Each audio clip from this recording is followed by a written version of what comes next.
जैसे ही मैंने आज डॉक्टर ईशान शिवानंद जी की book the practice of immortality का चैप्टर 7 खोला, मुझे पहले ही संस्कृत का श्लोक मिला, चिंतम मंत्रः, यानी कि मंत्रा स्टिल्स द माइंड। इसमें आगे ईशान जी बताते हैं कि हनुमान जी भी एक समय ऐसा था, अपने दिव्य शक्तियों को भूल गए थे कि वो अमर स्वरूप है। ऐसे ही हम भी अपनी वास्तविक दिव्य शक्ति को मन की सीमित धाराओं के कारण भूल चुके हैं।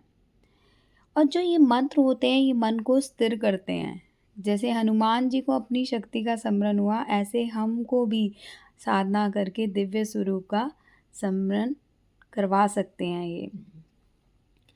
भूलने की यह अवस्था हमें हमारी वास्तविक क्षमता से दूर कर देती है।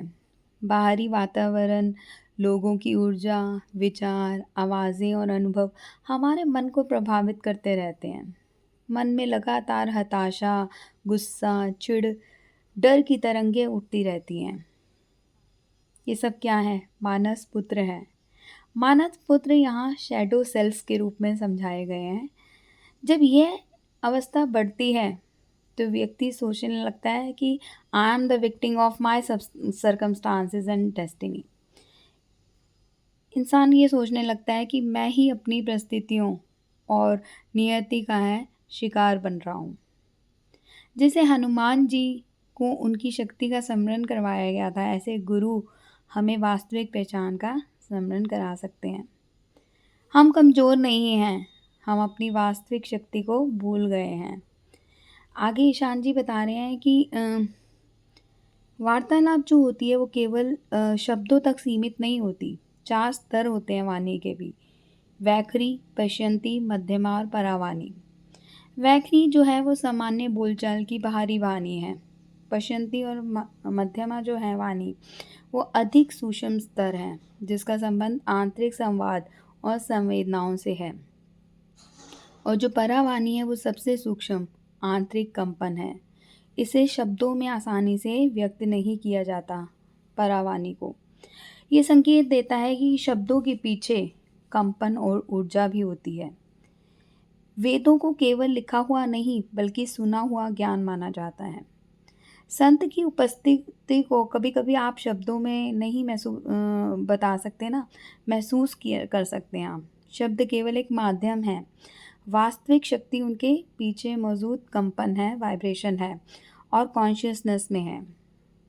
ईशान भैया आगे बताते हैं कि जब बाबा जी उनके कमरे में आते हैं और उन्हें एक बुक देते हैं, तो इसको कैसे रिलेट करते हैं कि द्वारका में जो है इलेक्ट्रिक वायर्स का सिस्टम जो था उनके वहाँ बहुत ओपन था, और कोई भी किसी की भी पैर लग जाते थे तो उसको बहुत इलेक्ट्रिक शॉक लगता था और वो चिपक जाता था, तो उसको झटका दे के छुड़वाना पड़ता था।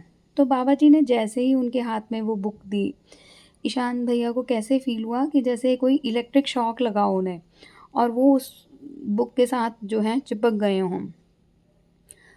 उस बुक में जो है ईशान भैया कहते हैं 3 चैप्टर थे।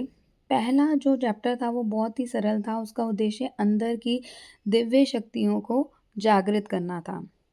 और दूसरे चैप्टर में ग्रैटिट्यूड, कृतज्ञता के बारे में बताया गया था। और तीसरा जो चैप्टर था वो अधिक गहन साधना, जिसमें 300 मंत्र बताए गए थे, वो मंत्र थे।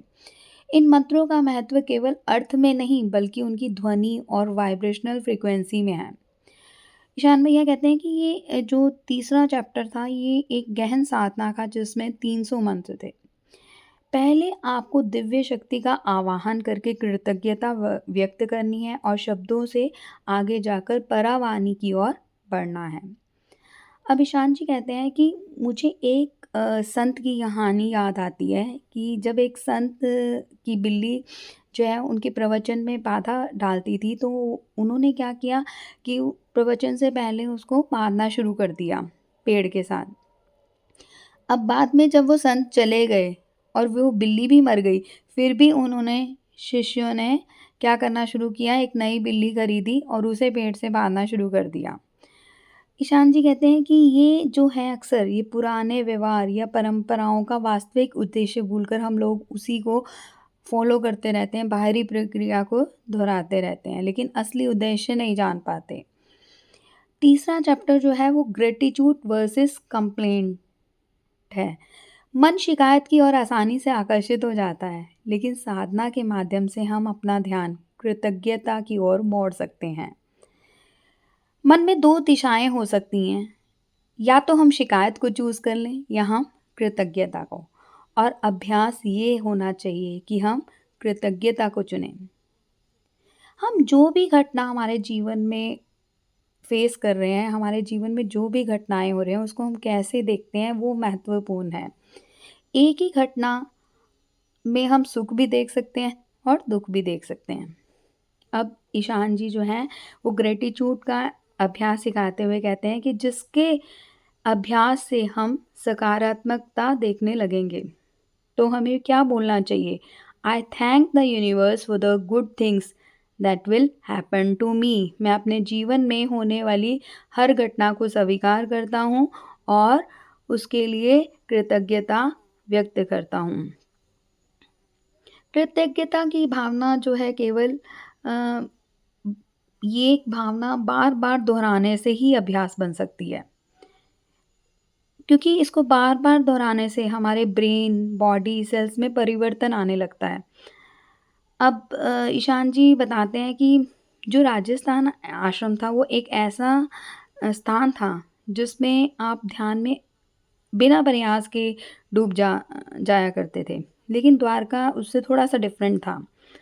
जहाँ पे मतलब एक अभ्यास में टिकने के लिए एक एफर्ट बहुत प्रयास लगता था। वो एक ऐसा समुंदर था जिसमें अगर आपको टिकना है तो आपको कड़ी मेहनत करनी पड़ेगी।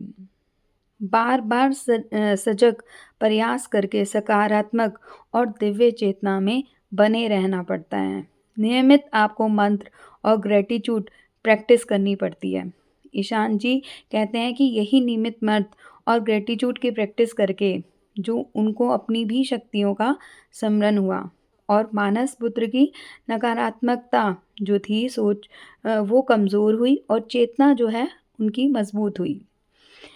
बुक का लास्ट चैप्टर जो है वो ईशान भैया कहते हैं सबसे बड़ा था और लेकिन ये पढ़ते हुए उनके मन में प्रश्न भी उठा कि तीसरे अध्याय का अर्थ क्या है? क्योंकि उसमें मंत्र थे तो उनके मन में ये प्रश्न उठा कि इनका अर्थ क्या है? और इसके लिए शायद उन्होंने कहा कि मेरे को बाबा जी की ही गाइडेंस लेनी होगी दोबारा ये पूछने के लिए। इसके बाद समाधि ध्यान विधि है, जो मैंने अलग से जिसकी ऑडियो वीडियो बनाई हुई है और इसके बाद मिलते हैं हम नेक्स्ट चैप्टर में। Light my fire with your candle. नमः शिवाय।